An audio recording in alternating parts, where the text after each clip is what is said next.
So the other day, I was talking to my boyfriend about belly buttons. This conversation got me thinking about weird things that I used to think as a kid. So I thought I would make a video about it. So the first thing I thought as a kid, the thing that spurred this entire video, I thought that belly buttons didn't have an end. I thought that if you put your finger in your belly button and if you went far enough, you would touch your insides. I don't know. I was always worried about putting my finger too far into my belly button. These were the fears I had when I was a kid. Another thing I thought as a kid was related to pregnancies. When a woman gets pregnant, her belly gets bigger as the baby grows. And for some reason, I just couldn't comprehend that the reason her stomach was big was because of the baby. Like, that was the baby. And so I didn't understand what happened to the stomach after the baby was born. I just thought after the baby was born, the bump was still there and it would stay there and just slowly deflate over a period of months after the baby was born. Like, the woman was losing her baby weight. This next thing that I used to think when I was a kid is gross. It was gross.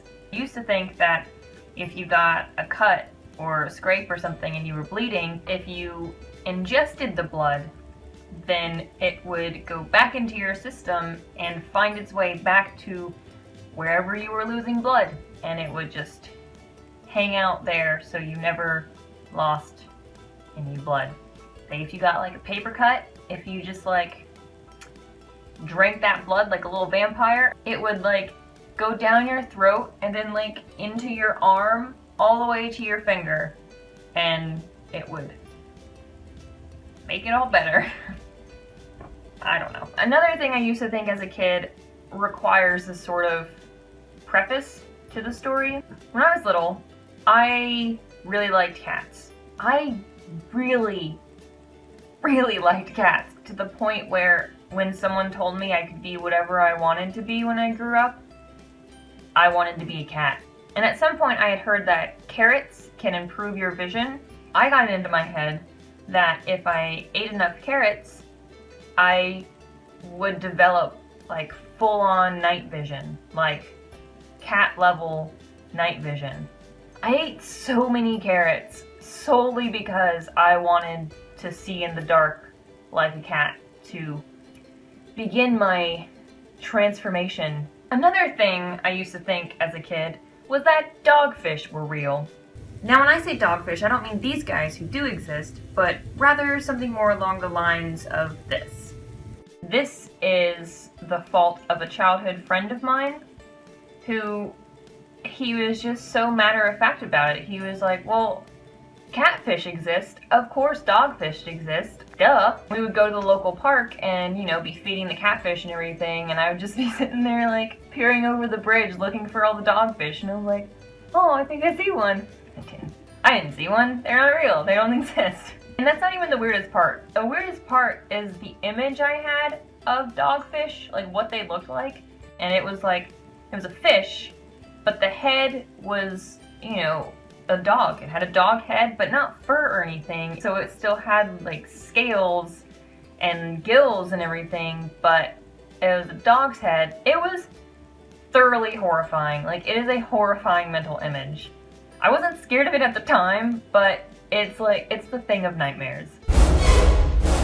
So another thing that I was confused about as a kid was hair dye and how it worked. There was this girl in my 6th grade class who had dyed her hair kind of like a strawberry blondish color, and it had grown out. So half of her hair, till about like, you know, this length, was her natural brown color, and the rest of it was that like strawberry blondish color. So it was basically ombre before ombre was a thing, and I thought it looked so cool and I wanted hair like that so bad, but I didn't understand how she got it like that. Like, I didn't even think, oh, she dyed it and it grew out. No, that never crossed my mind. I thought that she had like taken her hair like this.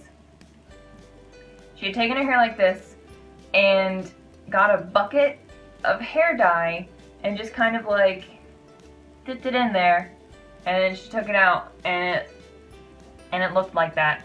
I also used to think that people just kept their tonsils in jars in their house when they got their tonsils removed. I got my tonsils removed when I was really little, and I think the doctor must have like asked me if I wanted to keep my tonsils after the procedure. So I just like got it into my head that it was a normal thing that people would keep their tonsils after they got them removed, and they would just like keep them in a jar in liquid on their shelf in their house, just on display, like they were Dr. Frankenstein or something. No idea. That's not a thing. I've never seen anyone who has tonsils in a jar on their shelf. So that was just a few of the strange and unusual things that I used to think as a kid. If you have any weird things you thought as a kid, please let me know, because it's just ridiculous. Kids are weird. Kids have weird brains. If you have anything you would like to add, please comment below, and thank you for watching.